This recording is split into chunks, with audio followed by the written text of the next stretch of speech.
ಕರಿನ 18 ವರ್ಷಲಿರ್ದಿಂಚ ಮಂಜೇಶ್ವರ ಹೊಸಂಗಡಿಡು ದಂತ ಚಿಕಿತ್ಸಾಲಯನ ನಡಪೊಂದು ಬರೊಂದುಪ್ಪುನ ಪುಗರ್ತದ ದಂತ ವೈದ್ಯರು ಬರಹಗಾರರು ಡಾಕ್ಟರ್ ಮುರಳಿ ಮೋಹನ್ ಚೂಂತಾರ್ ಪೊಸಕುರ ಸುದ್ದಿವಾಹಿನಿಡ್ಲ ವಾರದ ಮಾಹಿತಿ ಕಾರ್ಯಕ್ರಮ ಸುರಕ್ಷಾ ಸಂಜೀವಿನಿ ನಿಮ್ಮ ಆರೋಗ್ಯಕ್ಕೊಂದು ಕೈಪಿಡಿ ಕಾರ್ಯಕ್ರಮನ ನಡಪೊಂದು ಬರೊಂದುಲ್ಲೆರು ಜಿಲ್ಲಾ ಗೃಹ ರಕ್ಷಕ ದಳದ ಸೂಪರ್ಡೆಂಟ್ ಆದುಪ್ಪುನ ಇಂಬೆರು ರಕ್ತದಾನ ಜೀವದಾನ ಕಚಗುಡಿ ಸುರಕ್ಷಾ ದಂತ ಆರೋಗ್ಯ ಮಾರ್ಗದರ್ಶಿ ಸಂಜೀವಿನಿ ಚಿತ್ರಾನ್ನ ದಂತಕತೆ ಸೇರ್ನಂಚ ಆಜಿ ಕೃತಿಲೇನ್ ಬರೆತಿರು ಬಾಯಿ ಕ್ಯಾನ್ಸರ್ದ ಬಗೆಟ್ ಜನಕ್ಲೆಗ್ ತೆರಿಪಾವನ ನೆಟ್ಟಿಡು ಅರಿವು ಬಾಯಿ ಕ್ಯಾನ್ಸರ್ ಮಾರ್ಗದರ್ಶಿ ಪನ್ಪಿನ ಪುಸ್ತಕನ ಬರೆದಿದ್ದು ಇಂದು ಚೂಂತಾರು ಸರೋಜಿನಿ ಪ್ರತಿಷ್ಠಾನದ್ದು ಪಿದಯ ಬರೊಂದುಪ್ಪುನ 7ನೇ ಬೂಕ ಆತಂಡು ಈ ಕೃತಿತ ಬಿಡುಗಡೆ ಲೇಸನು ವಿಶ್ವ ಕ್ಯಾನ್ಸರ್ ಜಾಗೃತಿ ದಿನವಾಯಿನ ಬುಧವಾರ ಕುಡ್ಲದ ಪ್ರೆಸ್ ಕ್ಲಬ್ ಅಟ್ನೆ ಮಲ್ದಿತ್ತೇರು ಮಾಜಿ ಜಿಲ್ಲಾ ಉಸ್ತುವಾರಿ ಸಚಿವರು ಶ್ರೀ ಬಿ ರಮನಾಥ್ ರೈಕ್ಲು ಪುಸ್ತಕನ ಬಿಡುಗಡೆ ಮಲ್ದದು ಚೂಂತಾರು ಬರೆತಿನ ಅರಿವು ಬೂಕದ ಬಗೆಟ್ ಮೆಚ್ಚುಗೆಯನ್ನು ವ್ಯಕ್ತಪಡಿಸಾಯಿರು.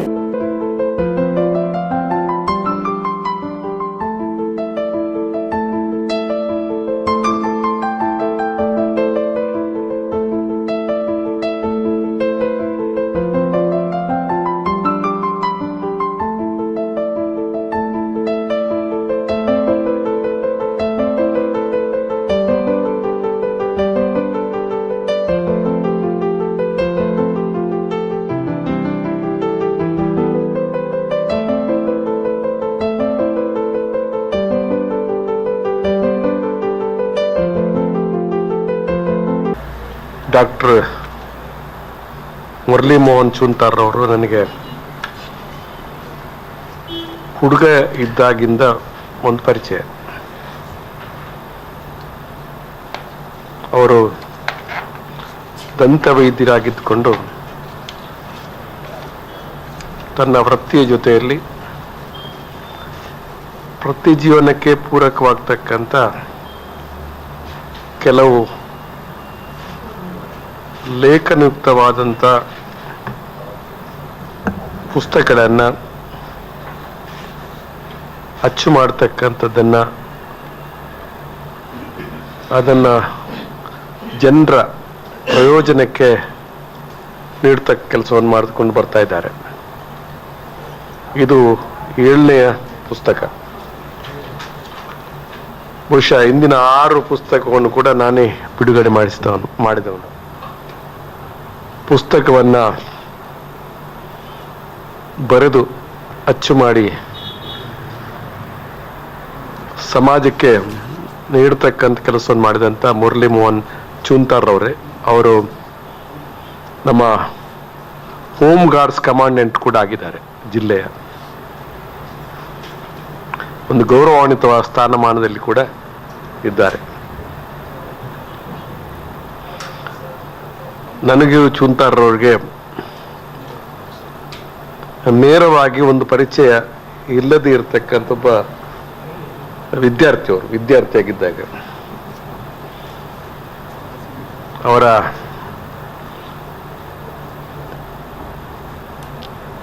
ಪರಿಚಯ ಒಂದು ಆಕಸ್ಮಿಕ. ನನಗೆ ಅವರೊಂದು ಮೆಡಿಕಲ್ ಸೀಟಿಂದ ವಂಚಿತರಾಗ್ತಾರೆ. ಅವರಿಗೆ ಕಾನೂನುಬದ್ಧವಾಗಿ ಆ ಸೀಟ್ ಸಿಗಬೇಕಾಗಿತ್ತು. ಆ ಕಾನೂನುಬದ್ಧವಾಗಿ ಸೀಟ್ ಸಿಗಲಿಲ್ಲ. ಆಗ ಅವರ ಸ್ನೇಹಿತರ ಹತ್ರ ಹೋಗ್ತಾರೆ. ಅವರು ಒಬ್ಬರು ವಕೀಲರು, ಸ್ವಯಂ ಪ್ರಕಾಶ್ ಭಟ್ರು ಅಂತೇಳಿ, ಅವರು ನನಗೆ ಮಿತ್ರರು ಕೂಡ. ಅವರು ನನ್ನ ಹತ್ರ ಕರ್ಕೊಂಡು ಬರ್ತಾರೆ. ಇವನೊಬ್ಬ ನನಗೆ ಪರಿಚಯಸ್ಥ ವಿದ್ಯಾರ್ಥಿ, ಇವನು ಸೀಟು ವಂಚಿತನಾಗಿದ್ದಾನೆ, ಅವನಿಗೊಂದು ಸಹಕಾರ ಮಾಡಬೇಕು ಅಂತ. ಯಾಕೆ ನಾನೊಂದು ಈ ಸಂದರ್ಭವನ್ನು ಉಪಯೋಗಿಸ್ಕೊಂಡು ಹೇಳುವಂಥದ್ದು. ನಾನು ಪುಟ್ಟಸ್ವಾಮಿ ಗೌಡ್ರು ಅಂತ ಅವಾಗ ಮೆಡಿಕಲ್ ಎಜುಕೇಶನ್ ಮಂತ್ರಿ ಆಗಿದ್ದರು.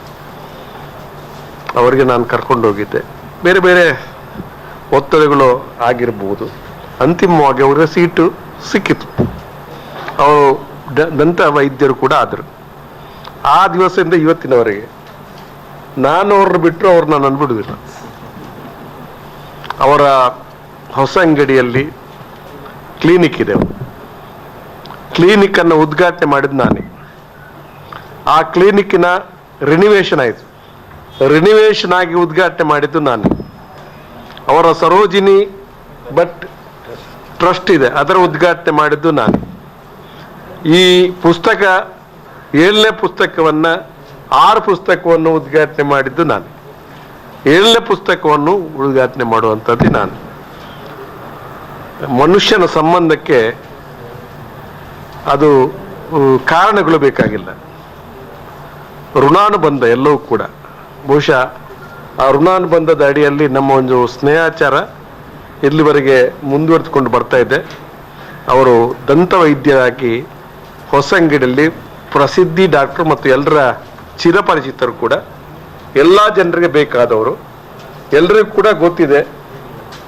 ಮುರಳಿ ಮೋಹನ್ ಚೂಂತಾರ್ ಯಾರು ಅಂತೇಳಿ ಮಂಜೇಶ್ವರ ತಾಲೂಕಿನ ಪ್ರತಿಯೊಬ್ಬರಿಗೂ ಗೊತ್ತಿದೆ ಮತ್ತು ಗಡಿನಾಡಿನ ಪ್ರತಿಯೊಬ್ಬರಿಗೂ ಗೊತ್ತಿರ್ತಕ್ಕಂಥ ಒಬ್ಬ ಸದ್ಗೃಹಸ್ಥ, ಒಬ್ಬ ಸಾಮಾಜಿಕವಾಗಿ ಕೆಲಸ ಮಾಡ್ತಕ್ಕಂಥ ಒಬ್ಬ ಸಮಾಜ ಜೀವಿ. ನಾನು ಈ ಕಳೆದ ಕೆಲವಾರು ಪುಸ್ತಕಗಳು ಬಹುಶಃ ಹಳ್ಳಿಗೆ ಸಂಬಂಧಪಟ್ಟಂತ, ದಂತಕ್ಕೆ ಸಂಬಂಧಪಟ್ಟಂತ ಬಹಳ ಉತ್ತಮವಾದಂಥ ಪುಸ್ತಕಗಳನ್ನ ಅವರು ಈವರೆಗೆ ಲೋಕಾರ್ಪಣೆ ಮಾಡಿದ್ದಾರೆ. ಅದರಲ್ಲಿ ಖಂಡಿತವಾಗಿ ಓದಿದಂತಹ ಯಾರಿಗೂ ಕೂಡ ಅದು ಅವರಿಗೆ ಉಪಯೋಗಕ್ಕೆ ಬರ್ತಕ್ಕಂಥ ಪುಸ್ತಕಗಳು. ಖಂಡಿತವಾಗಿ ಸಾಕಷ್ಟು ಮಂದಿಯ ಜೀವಮಾನದಲ್ಲಿ ಅದೊಂದು ಮಾರ್ಗದರ್ಶಿಯಾಗಿ ಇದೆ ಅಂತ ಹೇಳೋದನ್ನು ನಾನು ಒಪ್ಪಿಕೊಳ್ತೇನೆ. ಇದು ಕೂಡ ಮುಂದಿನ ಪೀಳಿಗೆಗೆ ಒಂದು ಮಾರ್ಗದರ್ಶಿ ಪುಸ್ತಕವಾಗಿ ಇರ್ತದೆ ಅನ್ನುವಂಥ ಮಾತನ್ನ ಈ ಸಂದರ್ಭದಲ್ಲಿ ನಾನು ಹೇಳಲಿಕ್ಕೆ ಇಷ್ಟಪಡ್ತಿದ್ದೇನೆ. ಬಹುಶಃ ಪ್ರತಿ ಸಂದರ್ಭದಲ್ಲಿ ಬೇರೆ ಬೇರೆ ಕಡೆಗಳಲ್ಲಿ ಪುಸ್ತಕ ಬಿಡುಗಡೆ ಮಾಡತಕ್ಕಂಥ ಕಾರ್ಯಕ್ರಮ ಬೇರೆ ಬೇರೆ ರೀತಿಯಲ್ಲಿ ಮಾಡಿದ್ದಾರೆ. ಈ ರೀತಿ ವಿನೂತನವಾದಂಥ ಬಿಡುಗಡೆ ಕಾರ್ಯಕ್ರಮವನ್ನ ಪ್ರೆಸ್ ಕ್ಲಬ್ನಲ್ಲಿ ಮಾಡತಕ್ಕಂಥದ್ದು ಕೂಡ ಅದೊಂದು ಹೊಸ ಅನುಭವದ ರೀತಿಯಲ್ಲಿ ಅವರು ಮಾಡಿದ್ದಾರೆ. ಬಹುಶಃ ನಾನು ಬಯಸ್ತಕ್ಕಂಥದ್ದು ಇಷ್ಟೇ, ಒಂದು ಪುಸ್ತಕ ಅರಿವು, ಬಹುಶಃ ಇದು ಒಂದು ಮಾರ್ಗದರ್ಶಿ ಒಂದು ಪುಸ್ತಕ, ಜನಸಾಮಾನ್ಯರು ಇದರ ಅನುಕೂಲ ಆಗಲಿ, ಪ್ರಯೋಜನ ಆಗಲಿ. ಮಾಧ್ಯಮ ಸ್ನೇಹಿತರು ನೀವು ಕೂಡ ಈ ಪತ್ರಿಕೆಯ ಒಂದು ಬಗ್ಗೆ ಓದಿ ಮೆಚ್ಚುಗೆಯನ್ನು ವ್ಯಕ್ತಪಡಿಸ್ತಕ್ಕಂಥ ಸಂದರ್ಭ ಅಂತ ಹೇಳ್ತಕ್ಕಂಥ ಮಾತನ್ನು ಹೇಳ್ತಾ, ಈ ಒಂದು ಬಹಳ ಸಂತೋಷದಿಂದ ಮತ್ತು ಬಹಳ ಪ್ರೀತಿಯಿಂದ ಬಹಳ ಆತ್ಮೀಯತೆಯಿಂದ ನಾನು ಈ ಒಂದು ಪುಸ್ತಕವನ್ನ ಈ ಸಂದರ್ಭದಲ್ಲಿ ನಮ್ಮ ಸ್ನೇಹಿತರಾದಂಥ ಕಲ್ಕೂರ್ರವರ ಸಮ್ಮುಖದಲ್ಲಿ ಲಕ್ಷ್ಮೀನಾರಾಯಣ ಅವರ ತೀರ್ಥರೂಪರು, ನಮ್ಮ ಮುರಳಿ ಚೂಂತಾರ್ ಮುರಳಿ ಮೋಹನ್ ರವರ ತೀರ್ಥರೂಪರು, ಇವರ ಸಮ್ಮುಖದಲ್ಲಿ ಇದನ್ನು ಬಹಳ ಸಂತೋಷದಿಂದ ನಾನು ತಾನು ಬರೆದಿನ ಬೂಕುದ ಬಗೆಟ್ ವಿವರಣೆ ಕೊರ್ನ ಡಾಕ್ಟರ್ ಮುರಳಿ ಮೋಹನ್ ಚೂಂತಾರ್ ಸಾರ್ವಜನಿಕ ಪ್ರತಿಷ್ಠಾನದ ಪಿದೈ ಬರಂದುಪ್ಪನ 7ನೇ ಬೂಕು ಜನೊಕ್ಲೆಡ ಸೀಕ್ದ ಬಗೆಟ್ ಜಾಗೃತಿ ಮೂಡಿಸಾವನವು ವೈದ್ಯರ್ನ ಸಾಮಾಜಿಕ ಹೊಣೆ. ಈ ಬೂಕುಡು ಜನೊಕ್ಲೆಗ್ ದಿಂಜ ಸುಲಭಡು ಅರ್ಥ ಆಪ್ಲಕ ವಿವರ ಉಂಡು ಪಣ ತೆರಿಪಾಯಿರು. ನಮಸ್ಕಾರ, ನಾನು ಡಾಕ್ಟರ್ ಮುರಳಿ ಮೋಹನ್ ಚೂಂತಾರು ಅಂತೇಳಿ. ಇವತ್ತು ವಿಶೇಷವಾದಂತಹ ದಿವಸ, ವಿಶ್ವ ಕ್ಯಾನ್ಸರ್ ಅವೇರ್ನೆಸ್ ಡೇ ಅಂತೇಳಿ. ಕ್ಯಾನ್ಸರ್ ಬಗ್ಗೆ ಜನರಲ್ಲಿ ಜಾಗೃತಿ ಮೂಡಿಸ್ಲಿಕ್ಕಿರುವಂಥ ಒಂದು ವಿಶೇಷವಾದಂಥ ದಿನ. ಸೊ ನಾವು ವೈದ್ಯರಾಗಿ ನಮಗೊಂದು ಸಾಮಾಜಿಕ ಹೊಣೆಗಾರಿಕೆ ಇದೆ. ಜನರಲ್ಲಿ ಕ್ಯಾನ್ಸರ್ ರೋಗದ ಬಗ್ಗೆ ಜಾಗೃತಿ ಮೂಡಿಸುವುದು ನಮ್ಮೆಲ್ಲರ ಸೋಷಿಯಲ್ ರೆಸ್ಪಾನ್ಸಿಬಿಲಿಟಿ ಆಗಿರ್ತದೆ. ಈ ನಿಟ್ಟಿನಲ್ಲಿ ಬಾಯಿ ಕ್ಯಾನ್ಸರ್ ಅನ್ನೋದು ದೇಹದಲ್ಲಿ ಬೇರೆ ಬೇರೆ ಭಾಗಗಳಿಗೆ ಬೇರೆ ಬೇರೆ ರೀತಿಯ ಕ್ಯಾನ್ಸರ್ಗಳಾಗ್ತದೆ. ಬಾಯಿ ಕ್ಯಾನ್ಸರ್ ಅನ್ನೋದು ಬಹಳ ಸುಲಭವಾಗಿ ಗುರುತಿಸಬಹುದಾದ ಮತ್ತು ಬಹಳ ಸುಲಭವಾಗಿ ತಡೆಗಟ್ಟಬಹುದಾದಂತಹ ಕ್ಯಾನ್ಸರ್. 90% ಬಾಯಿ ಕ್ಯಾನ್ಸರ್ ತಂಬಾಕು ಉತ್ಪನ್ನಗಳ ಬಳಕೆಯಿಂದ ಆಗ್ತದೆ. ಈ ಕ್ಯಾನ್ಸರನ್ನು ಬಹಳ ಪರಿಣಾಮಕಾರಿಯಾಗಿ ತಡೆಗಟ್ಟಬಹುದು. ಇದನ್ನು ಜನರಿಗೆ ತಿಳಿ ಹೇಳಬೇಕು. ಜನರಲ್ಲಿ ಕ್ಯಾನ್ಸರ್ ಬಗ್ಗೆ ಇರುವಂಥ ಅಪನಂಬಿಕೆಗಳನ್ನು ತೊಡೆದು ಹಾಕಬೇಕು ಅನ್ನೋ ಉದ್ದೇಶದಿಂದ ಬಾಯಿ ಕ್ಯಾನ್ಸರ್ ಬಗ್ಗೆ ಒಂದು ಅರಿವು ಅಂದರೆ ಜ್ಞಾನ, ಅರಿವು ಅಂತ ಹೇಳೋ ಒಂದು ಪುಸ್ತಕವನ್ನು, ಬಾಯಿ ಕ್ಯಾನ್ಸರ್ ಮಾರ್ಗದರ್ಶಿ ಅಂತ ಹೇಳೋ ಒಂದು ಪುಸ್ತಕವನ್ನು ನಾವು ಇವತ್ತು ಲೋಕಾರ್ಪಣೆ ಮಾಡ್ತಾ ಇದ್ದೇವೆ. ಚೂಂತಾರು ಸರೋಜಿನಿ ಭಟ್ ಪ್ರತಿಷ್ಠಾನ ನಾವೇ ಮಾಡಿಕೊಂಡ ಒಂದು ಸಾಮಾಜಿಕ ಸಂಸ್ಥೆ. ಅದರ ಅಧ್ಯಕ್ಷರಾದ ಚೂಂತಾರು ಲಕ್ಷ್ಮೀನಾರಾಯಣ ಭಟ್ ನನ್ನ ತೀರ್ಥರೂಪರು ಸಭೆಯಲ್ಲಿ ಉಪಸ್ಥಿತರಿದ್ದಾರೆ. ಹಾಗೆಯೇ ಇವತ್ತು ಈ ಪುಸ್ತಕವನ್ನು ಲೋಕಾರ್ಪಣೆಗೊಳಿಸುವುದು ಇದು ನಮ್ಮ ಪ್ರತಿಷ್ಠಾನದಿಂದ ಬರುವಂತಹ 7ನೇ ಪುಸ್ತಕ. ಈ ಪುಸ್ತಕದ ಬೆಲೆ ಕೇವಲ 50 ರೂಪಾಯಿ. 73 ಪೇಜ್ ಇರುವಂಥ ಈ ಪುಸ್ತಕ ಯಾಕೆ 50 ರೂಪಾಯಿ ಇಟ್ಟಿದ್ದೇನೆ ಅಂದರೆ, ಸಾಮಾನ್ಯವಾಗಿ ಒಂದು ಪುಸ್ತಕ ಮಾಡಿದಾಗ 1 ಪೇಜಿಗೆ 1 ರೂಪಾಯಿ ಥರ ನಾನು 75 ರೂಪಾಯಿ ಇಡ್ಬೋದಿತ್ತು. ಇದು ಹಣಕ್ಕಾಗಿ ಬಿಸ್ನೆಸ್ಗಾಗಿ ಕಮರ್ಷಿಯಲ್ ಉದ್ದೇಶದಿಂದ ಮಾಡಿರುವುದಂತಲ್ಲ, ಜನರಲ್ಲಿ ಜಾಗೃತಿ ಮೂಡಿಸುವ ಉದ್ದೇಶದಿಂದ ದಕ್ಷಿಣ ಕನ್ನಡ ಜಿಲ್ಲೆಯಲ್ಲಿರುವಂಥ ಎಲ್ಲ ಸರ್ಕಾರಿ ಶಾಲೆಗಳಿಗೂ ನಾನು BO ಅವರ ಹತ್ರ ಮಾತಾಡಿ ಉಚಿತವಾಗಿ ಕೊಡುವ ವ್ಯವಸ್ಥೆನೂ ಮಾಡ್ತೇನೆ. ಯಾಕೆಂದ್ರೆ ಒಬ್ಬ ಟೀಚರನ್ನು ಎಜುಕೇಟ್ ಮಾಡಿದರೆ 100 ಮಕ್ಕಳನ್ನು ಎಜುಕೇಟ್ ಮಾಡಿದ ಹಾಗೆ.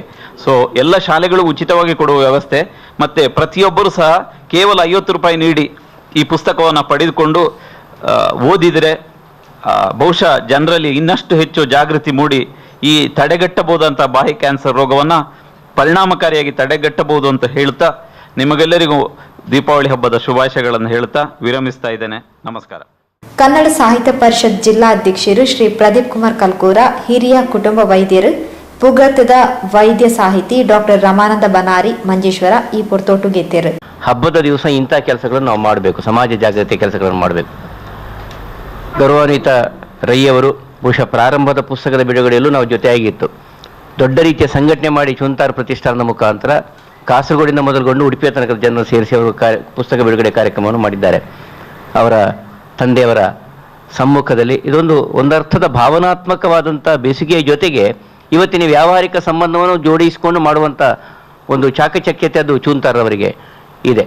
ಅವರ ತಂದೆ ತಾಯಿಗಳಾಗಲಿ ಅಥವಾ ಕುಟುಂಬದವರಾಗಲಿ, ಇಲ್ಲ ವೈದ್ಯಕೀಯದ ಅನೇಕ ಪ್ರತಿಭಾನ್ವಿತರಾಗಲಿ. ಬಹುಶಃ ರೈಗಳು ಹೇಳಿದ್ದು ಬಹಳ ಸರಿಯಾದಂಥ ಒಂದು ರೀತಿ. ಅದು ಆ ಭಾವನಾತ್ಮಕ ನೆಲೆಯಲ್ಲಿ ನಮ್ಮನ್ನು ಕರೀತಾ ಇರುವಂಥದ್ದವರು. ಸುಮಾರು 3-4-5 ವರ್ಷದ ಹಿಂದೆ ಮನೆಯ ದೇವರ ಪಾತ್ರೆಗಳನ್ನು ತೊಳಿಲಿಕ್ಕೆ ನಾನು ಒಬ್ಬರು ನಿಯುಕ್ತಿ ಮಾಡಿದಾಗ ಬೆಳ್ಳಿ ಕಪ್ಪಾಗ್ತದೆ ಅಂತ ಏನೇನೋ ಎಲ್ಲ ವಸ್ತುಗಳು ಇದೆ. ಬೆಳ್ಳಿಯನ್ನು ತೊಳಿಬೇಕಾದ್ರೆ ತಾಮ್ರದ ಪಾತ್ರೆ ತೊಳಿಬೇಕಾದ್ರೆ ಈಗ ಬೇರೆ ಬೇರೆ ಬದಿಯಲ್ಲ. ಮೊದಲಾದರೆ ಹುಳಿ ಮತ್ತು ಬೂದಿ ಸಾಕಾಗ್ತಾ ಇತ್ತು. ಇವಾಗ ಅದಕ್ಕೆ ಬೇಕಾದದ್ದು ಬೇರೆ ಎಂಥದ್ದು ಪೀತಾಂಬರಂ ಅಂತ ಪುಡಿ ಬರ್ತದೆ, ಹೀಗೆಲ್ಲ ಬರ್ತದೆ. ಅದಕ್ಕೆ ನಮ್ಮ ಮನೆಗೆ ಬಂದಂಥ ಓರ್ವರು ಇಲ್ಲ ಅಂತ ಹೇಳ್ಕೊಂಡು, ನಾನು ಪೊರ್ಲು ಮಲ್ತ ದೆಕ್ಕದು ಕೊರಪೆ ಅಂತ, ನಾನು ಅದರ ಬ್ರ್ಯಾಂಡ್ ಹೆಸರು ಹೇಳೋದಿಲ್ಲ, ಹೇಳಿದರೆ ಮಾಧ್ಯಮದ ವ್ಯವಸ್ಥೆಗಳೆಲ್ಲ ತಪ್ಪಾಗ್ತದೆ. ಅದು ತಂದು ಒಂದು ಟೂತ್ ಪೇಸ್ಟ್ ಅಂತಂದು ತೊಳೆದ್ರು, ಚಕ ಚಕ ಚಕ ಚಕ ಚಕ ಬೆಳ್ಳಿ ಹೊಳಿತದೆ, ಚಕ ಚಕ ಚಕ. ನನ್ನ ಮನಸ್ಸಿಗೆ ಅನಿಸಿತು, ಹೌದು, ನಮ್ಮ ಹಲ್ಲು ಚಕ ಚಕ ಹೊಳಿತದೆ. ಆ ಜಾಹೀರಾತಿನಲ್ಲೂ ಚಕ ಚಕ ತೋರಿಸ್ತಾ ಇದ್ದಾರೆ. ಬೆಳ್ಳಿ ಪಾತ್ರೆಯು ಅಷ್ಟು ಸದೃಢವಾದ ಲೋಹವೇ ಚಕ ಚಕ ಆಗಬೇಕಾದ್ರೆ ದಿನನಿತ್ಯ ನಾನು ಉಪಯೋಗಿಸುವಾಗ ಒಂದಂಶವಾದರೂ ಹೊಟ್ಟೆ ಒಳಗೆ ಹೋಗಿಯೇ ಹೋಗ್ತದೆ. ಇಡೀ ದೇಹ ಹೇಗಾದೀತು? ಮನಸ್ಸಲ್ಲಿ ಬಂದ ಜಿಜ್ಞಾಸೆ, ಸರಿ ತಪ್ಪದೆಲ್ಲ ವೈದ್ಯರುಗಳೇ ಹೇಳಬೇಕು. ಪಕ್ಕದ ಬಯಲುಸೀಮೆಗೆ ಹೋದಾಗ ಬೇವಿನ ಕಡ್ಡಿಯಲ್ಲಿ ಬೆಳಿಗ್ಗೆದ್ದು ನೀವು ಹಲ್ಲು ತೊಳೆಯುವಂಥದ್ದು ಇಲ್ಲೇ ನಾವು ಬೇಡ, ಬಂದರಿಗೆ ಹೋದರೂ ಲಾರಿ ಎಲ್ಲೆಲ್ಲಿಂದ ಇಡೀ ಭಾರತದಾದ್ಯಂತ ಬರ್ತಾರೆ. ಅವರಲ್ಲಿ ಇರುವಂಥ ಒಂದು ದೊಡ್ಡದಾದಂಥ ಗಂಟು ಅಂತ ಹೇಳಿದರೆ ಯಾರು ಕದ್ದುಕೊಂಡು ಹೋದರೂ ಅವರಿಗೆ ಬೇಜಾರಾದೀತು. ಬೇವಿನ ಕಡ್ಡಿಗಳ ಒಂದೊಂದು ಸಣ್ಣ ಸಣ್ಣ ಕಟ್ಟ. ನೀವು ನೋಡಿ, ಅವರಿಗೆ ಯಾವ ಬ್ರಷ್ ಅವಶ್ಯಕತೆ ಇಲ್ಲ, ಅದರಲ್ಲಿ ಕಚ್ಚಿ ಕಚ್ಚಿ ಕಚ್ಚಿ ಕಚ್ಚಿ ಕಚ್ಚಿ ಅವರು ತೊಳಿತಾರೆ. ಈ ಕಡೆ ನೀವು ಉತ್ತರ ಕರ್ನಾಟಕಕ್ಕೆ ಹೋದರೆ ಇದ್ದಿಲಲ್ಲಿ ತೊಳಿತಾರೆ. ನನ್ನ ದೊಡ್ಡಮ್ಮ ಒಬ್ಬರು ಇದ್ರು, 105 ವರ್ಷ ಪ್ರಾಯ, ಇವತ್ತಿಗೂ ಅವರು ಬದುಕಿದ್ದಾರೆ. 105 ವರ್ಷ ಪ್ರಾಯ, ಅಮೆರಿಕದಲ್ಲಿ ಕೆನಡಾದಲ್ಲಿದ್ದಾರೆ ಮಗನ ಜೊತೆಗೆ. ಅವರಿಗೆ ಇಲ್ಲಿನಿಂದ ಯಾರು ಕೆನಡಾದಿಂದ ಭಾರತಕ್ಕೆ ಬಂದರು ತೆಗೆದುಕೊಂಡು ಹೋಗುವಾಗ ಉಮಿತ ಮಜ್ಜಿ ಅಂದರೆ ಏನು, ಉಮಿಯ ಇದು ಬೂದಿ ಸುಟ್ಟ ಅದರ ಕರಿಬೇಕು ಅವರಿಗೆ. ಯಾಕೆ? ಹಲ್ಲುಜ್ಜಿಲಿಕ್ಕೆ. ನಾನು ಯಾಕೆ ಈ ಮಾತನ್ನೆಲ್ಲ ಹೇಳ್ತೇನೆ ಅಂತ ಹೇಳಿದ್ರೆ, ಆಚರಣೆಗಳಲ್ಲೂ ಧರ್ಮಾಚರಣೆಗಳಲ್ಲೂ ಮತ್ತು ಆಧುನಿಕದ ವ್ಯವಸ್ಥೆಗಳಲ್ಲೂ, ಆಧುನಿಕ ಎಲ್ಲ ಸುಳ್ಳು ಅಂತ ಏನು ಹೇಳ್ತಾ ಇಲ್ಲ, ಸಾಕಷ್ಟು ವ್ಯವಸ್ಥೆಗಳನ್ನು ಬೆಳಕಿಗೆ ಚೆಲ್ಲಬೇಕಾದದ್ದು. ಯಾವುದು ಮಾರಕ, ಯಾವುದು ಮಾರಕವಲ್ಲ. ಪತ್ರಿಕೆಗಳಲ್ಲಿ ಓದ್ತೇವೆ, ಅಡಿಕೆ ತಿಂದ ತಕ್ಷಣ, ವಿಳೆದೆಲೆ ತಿಂದ ತಕ್ಷಣ ಕ್ಯಾನ್ಸರ್ ಬರ್ತದೆ ಅಂತ. ಅಡಿಕೆ ವಿಳೆದೆಲೆ ತಿಂದರೆ ಕ್ಯಾನ್ಸರ್ ಬರ್ತದ? ಅಡಿಕೆಗೆ ಸ್ಪ್ರೇ ಮಾಡುವಂಥ ಕೆಮಿಕಲ್ನಿಂದ ಕ್ಯಾನ್ಸರ್ ಬರ್ತದೋ, ಅಥವಾ ಇದಕ್ಕೆ ಸಂಸ್ಕರಿಸಲ್ಪಡುವಂಥ ಅಡಿಕೆಯ ವ್ಯವಸ್ಥೆಗೆ ಹಾಕಿದಂಥ ಯಾವುದೋ ಒಂದು ಬಣ್ಣದಿಂದ ಕ್ಯಾನ್ಸರ್ ಬರ್ತದೋ? ಇದ್ರ ಬಗ್ಗೆ ಹೇಳಿ, ಈ ಥರದ ಒಬ್ಬ ವೈಜ್ಞಾನಿಕ ತಂತ್ರಜ್ಞರು ಹೇಳೋದ್ರಿಂದ ಇಡೀ ಒಂದು ಉದ್ಯಮಕ್ಕೆ ಮಾರಕವಾಗುವಂಥ ಒಂದು ಜವಾಬ್ದಾರಿ ನಮಗಿದೆ ಅಂತ ಹೇಳುವಂಥದ್ದು ಕೆಲವರು ಅರಿಯುವುದಿಲ್ಲ. ಪತ್ರಿಕೆಗಳಲ್ಲಿ ಬರ್ತದೆ, ಕ್ಯಾನ್ಸರ್ ಬರ್ತದೆ, ಅದು ತಿಂದರೆ ಕ್ಯಾನ್ಸರ್ ಬರ್ತದೆ. ಯಾಕೆ ಕ್ಯಾನ್ಸರ್ ಬರ್ತದೆ? ಬೆಂಡೆಕಾಯಿ ತಿಂದರೂ ಕ್ಯಾನ್ಸರ್ ಬರ್ತದೆ. ಮೊನ್ನೆ ಒಬ್ಬರು ನಮ್ಮ ಸಾಹಿತ್ಯದ ದೊಡ್ಡ ದಿಗ್ಗಜರು ಅವರ ಮನೆಗೆ ಹೋದಾಗ, ಏನು ಸರ್ ಏನು ಹೇಳೋದು, ಒಂದು ಒಳ್ಳೆಯ ಮೀನು ತಿನ್ನಲಿಕ್ಕೆ ಆಗುವುದಿಲ್ಲ ನಮಗೆ, ಒಳ್ಳೆಯ ಮಾಂಸ, ಯಾಕಂದರೆ ಅದು ಹಾಳಾಗದ ಹಾಗೆ ಅವರ ಬಾಯಲ್ಲಿ ಬಂದ ಮಾತು, ಹೆಣಕ್ಕೆ ಸ್ಪ್ರೇ ಮಾಡ್ತಾರೆ ನೋಡಿ, ಅದನ್ನು ಅವರು ಸ್ಪ್ರೇ ಮಾಡ್ತಾರಂತೆ. ನಮ್ಮ ಬೆಂಡೆಕಾಯಿದು ಕಥೆಯೂ ಹಾಗೆ, ಆ್ಯಪಲ್ ಕಾರ್ನಲ್ಲಿ ಇಟ್ಟರೂ ಹಾಳಾಗುವುದಿಲ್ಲ. ಇದು ಬಹುಶಃ ನಿಮಗೆಲ್ಲರದ ಅನುಭವ. ಈ ಎಲ್ಲ ನೆಲೆಯ ಜಾಗೃತಿಯ ದೃಷ್ಟಿಯಿಂದ ಇವತ್ತು ವೈದ್ಯಕೀಯ ವ್ಯವಸ್ಥೆಗಳಲ್ಲಿಯೂ ಅತ್ಯುನ್ನತವಾದಂಥ, ಪಕ್ಕಕ್ಕೆ ಮನುಷ್ಯ ಸಾಯಲಿಕ್ಕೆ ಸಾಧ್ಯ ಇಲ್ಲ, ಅವ ಜಾಗೃತನಾಗಿ ಒಂದರ್ಥದಲ್ಲಿ ಇದೆಲ್ಲದರ ಒಂದು ಮಾಹಿತಿಗಳನ್ನು ಪಡೆದುಕೊಂಡು ತನ್ನ ಬದುಕನ್ನು ರೂಪಿಸಿಕೊಂಡಲ್ಲಿ 105 120 ವರ್ಷ ಖಂಡಿತ ಬದುಕಿ ಸಾಧ್ಯ ಇದೆ. ಕೆಲವೊಮ್ಮೆ ಸಂದರ್ಭಗಳನ್ನು ಬಿಟ್ಟರೆ ಸಾಧ್ಯ ಇದೆ. ಆದರೆ ಈ ಜಾಗೃತಿ ವ್ಯವಸ್ಥೆ ಮಾಡಬೇಕಾದದ್ದು ಸಮಾಜ ಒಂದರ್ಥದಲ್ಲಿ ವ್ಯಸನಯುಕ್ತವಾದಾಗಲೂ ದೇಹ ವ್ಯಸನಯುಕ್ತವಾದಾಗಲೂ ಹೇಗೆ ವೈದ್ಯಕೀಯರು ಬೇಕಾದಾಗ ಆ ಜಾಗೃತಿ ಚಿಂತನೆ ಮಾಡುವಂಥದ್ದು ಸಾಹಿತ್ಯ. ನಾವು ಯಾವಾಗಲೂ ಸಾಹಿತ್ಯದ ವ್ಯವಸ್ಥೆಗಳಲ್ಲಿ ಒಂದು ಕೊರಗುವಂಥದ್ದುಂಟು, ವೈದ್ಯಕೀಯ ಸಾಹಿತ್ಯ. ಅದಕ್ಕೆ ನಾವು ಪ್ರಚೋದನೆ ಮಾಡಬೇಕು, ಸಮಾಜ ಜಾಗೃತಿ ಸಾಹಿತ್ಯ ಪ್ರಚೋದನೆ ಮಾಡಬೇಕು ಅಂತ. ಸಮಾಜವನ್ನು ವ್ಯಸನಮುಕ್ತ ಮಾಡಬೇಕಾದ್ರೆ, ಈ ದೇಹವನ್ನು ವ್ಯಸನಮುಕ್ತ ಮಾಡಬೇಕಾದ್ರೆ ಆ ಸಾಹಿತ್ಯ ಅಥವಾ ಆ ಚಿಂತನೆಯ ವಿಚಾರಗಳನ್ನು ಅದು ಯಾವುದೇ ಮಾಧ್ಯಮ ಇರಲಿ ಇವತ್ತಿನ ಜನಾಂಗಕ್ಕೆ ಕೊಡಬೇಕಾದದ್ದು ಅತ್ಯವಶ್ಯಕ. ಅದು ಜಾಹೀರಾತು ಅಥವಾ ಬೇರೆ ಯಾವುದೋ ಒಂದು ಮರಳಾಗಿ, ಕೆಲವರ ಜೀವನ ಪದ್ಧತಿಗೆ ಮರಳಾಗಿ ಪ್ರಾದೇಶಿಕವಾಗಿ ಬೇರೆ ಬೇರೆ ಆಚರಣೆಗಳಿರ್ತದೆ. ನಾನು ಹಿಮಾಲಯಕ್ಕೆ ನಡೆದುಕೊಂಡು ಹೋಗುವಾಗ ಅಲ್ಲಿ ಯಾವುದೋ ಒಂದು ಶತಾವರ ರೀತಿಯ ಬೇರನ್ನು ತೆಗೆದುಕೊಂಡು ಅದೆಲ್ಲ ಹಲ್ಲುಜ್ಜುತ್ತಾ ಇದ್ರು. ಅದು ಹಾಗಂತ ನಾವು ಇಲ್ಲಿ ಉಜ್ಜಿದ್ರೆ ಬೇರೆ ಏನೋ ಆದೀತು, ಅದು ಬಿಡಿ. ಅಂದರೆ ಆ ಜಾಗೃತಿಯನ್ನು ಕೊಡುವಂಥ ಕೆಲಸ ಬಹುಶಃ ವೈದ್ಯಕೀಯ ವೃತ್ತಿಯನ್ನು ತನ್ನದಾಗಿರಿಸಿಕೊಂಡು, ಜ್ಞಾನವನ್ನು ತನ್ನದಾಗಿರಿಸಿಕೊಂಡು ಸಾಹಿತ್ಯದ ಮುಖಾಂತರ ಮಾಡ್ತಾರಲ್ಲ ಡಾಕ್ಟರ್ ಮುರಳಿ ಮೋಹನ್ ಚೂಂತಾರ್ ಅವರು, ಇದು ನಿಜವಾಗಿ ಸ್ತುತ್ಯರ್ಹವಾದ ಕಾರ್ಯ ಮತ್ತು ಆಗಲೇಬೇಕಾದಂಥ ಕಾರ್ಯ.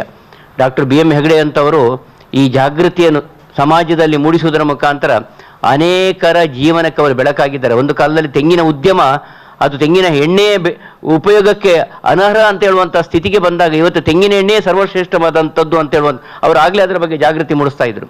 ಇಂಥದ್ದು ನಮ್ಮ ಜಿಲ್ಲೆಯಿಂದಲೂ ಬಹಳ ದೊಡ್ಡದಾದಂಥ ಸಾಹಿತ್ಯದ ಸೇವೆ ನಡೆದಿದಲ್ಲ. ಇದು ಬಹಳ ಸಂತೋಷದ ಕೆಲಸ. ಸಾಹಿತ್ಯ ಸಮ್ಮೇಳನ ಅಂತ ಹೇಳಿದ್ರೆ ಕೇವಲ ಕವನ ಬರೆಯುವಂಥ ವ್ಯವಸ್ಥೆಗೆ ಮಾತ್ರ ನಾವು ಮೀಸಲಾಗಿರಿದೆ. ವೈದ್ಯಕೀಯ ಸಾಹಿತ್ಯ ಸಮ್ಮೇಳನವೂ ಮಾಡಬೇಕು ಅಂತ ಹೇಳುವಂಥ ಎಚ್ಚರಿಕೆಯು BM ಹೆಗಡೆ ಅವರಿಂದ, ಚೂಂತಾರ್ ಅಂತವರಿಂದ ನಮಗೆ ದೊರೆತಿದೆ. ಬಹುಶಃ ಅದು ಇಲ್ಲಿ ಸಾಧ್ಯವೂ 8 ಮೆಡಿಕಲ್ ಕಾಲೇಜುಗಳು ಇರುವಂಥ ಕ್ಷೇತ್ರದಲ್ಲಿ ಇಂಥದ್ದು ಸಾಧ್ಯವಾಗಲಿ, ಇಂಥ ಸಾಹಿತ್ಯ ಕೃತಿಗಳು ಹೆಚ್ಚು ಬರಲಿ. ಚೂಂತಾರ್ ಅವರ ಈ ಲೇಖನಗಳು ಮಾಧ್ಯಮಗಳಲ್ಲಿ ಇದು ನಿಜಕ್ಕೂ ನಮಗೆ ಅದನ್ನು ಒಂದಷ್ಟು ಶೀಟನ್ನು ತೆಗೆದುಕೊಂಡಿಟ್ಟು ಮರುದಿವಸ ರಾತ್ರಿ ಆದರೂ ಓದಬೇಕು ಎನ್ನುವಂಥ ಒಂದು ವ್ಯವಸ್ಥೆಗೆ ತಂದಿಡ್ತದೆ. ಇಂಥ ಲೇಖಕರು ಡಾಕ್ಟರ್ ಪದ್ಮಿನಿ ಪ್ರಸಾದ್, ಹೀಗೆ ಅನೇಕ ಜನರು ಸಾಹಿತ್ಯ ವ್ಯವಸ್ಥೆಗಳಲ್ಲಿ ಬೆಳಕಾಗಿದ್ದಾರೆ. ನಮ್ಮದೇ ಡಾಕ್ಟರ್ ನಮ್ಮ ಗೈನಕಾಲಜಿಯಲ್ಲಿ ಇದ್ದಾರಲ್ಲ KMC ಡಾಕ್ಟರ್ ರತಿದೇವಿ ಅವರಾಗಲಿ ತುಂಬ ಜನ ಇದರ ವ್ಯವಸ್ಥೆಗಳಿದ್ದಾರೆ. ಇದರಲ್ಲಿ ಹೆಚ್ಚಿನ ವೈದ್ಯರುಗಳು ಇಂಥ ವ್ಯವಸ್ಥೆಗಳಿಗೆ ತೊಡಗಲಿ.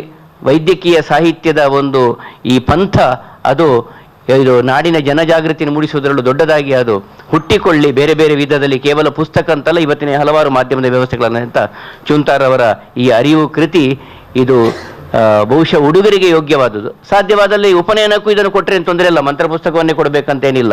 ನಮ್ಮ ಬದುಕಿನ ಒಂದು ಪೂರಕವಾದಂಥ ಪ್ರಕ್ರಿಯೆಗೋಸ್ಕರ ನಾವದನ್ನೆಲ್ಲ ಇದನ್ನು ಕೊಂಡುಕೊಂಡು ಸಾಧ್ಯವಾದಲ್ಲೆಲ್ಲ ಉಡುಗೊರೆಗಳಾಗಿ ಅದನ್ನು ಕೊಡ್ತಾ ಸಣ್ಣ ಮಕ್ಕಳಿಂದ ವೃದ್ಧರ ತನಕ ಉಪಯೋಗ ಆಗುವಂಥದ್ದು ಇಂಥ ಚಿಂತನೆಗಳಿಗೆ ನಾವು ಹೆಚ್ಚು ಪೂರಕ ನಮ್ಮ ಮನೋಸ್ಥಿತಿಯನ್ನು ನಾವು ತೊಡಗಿಸಿಕೊಳ್ಳೋಣ ಅಂತ ಹೇಳ್ತಾ ಎಲ್ಲ ಮಾಧ್ಯಮದವರಿಗೂ ಮಗದೊಮ್ಮೆ ಶುಭಾಶಯಗಳೊಂದಿಗೆ ವಿರಮಿಸ್ತಾ ಇದ್ದೇನೆ. ಚೂಂತಾರು ಪ್ರತಿಷ್ಠಾನದ ಪ್ರಕ್ರಿಯೆ ಇದು ಇನ್ನಷ್ಟು ಬೆಳಕಾಗಲಿ. ರಮಾನಾಥರೈ ಅಂತವರು ಹೇಗಿದ್ರು ಅದರ ಜೊತೆಗಿರುವವರು, ನಾವು ಜೊತೆಗಿರುವವರು ಅಂತ ಹೇಳ್ತಾ ನಮಸ್ಕಾರ.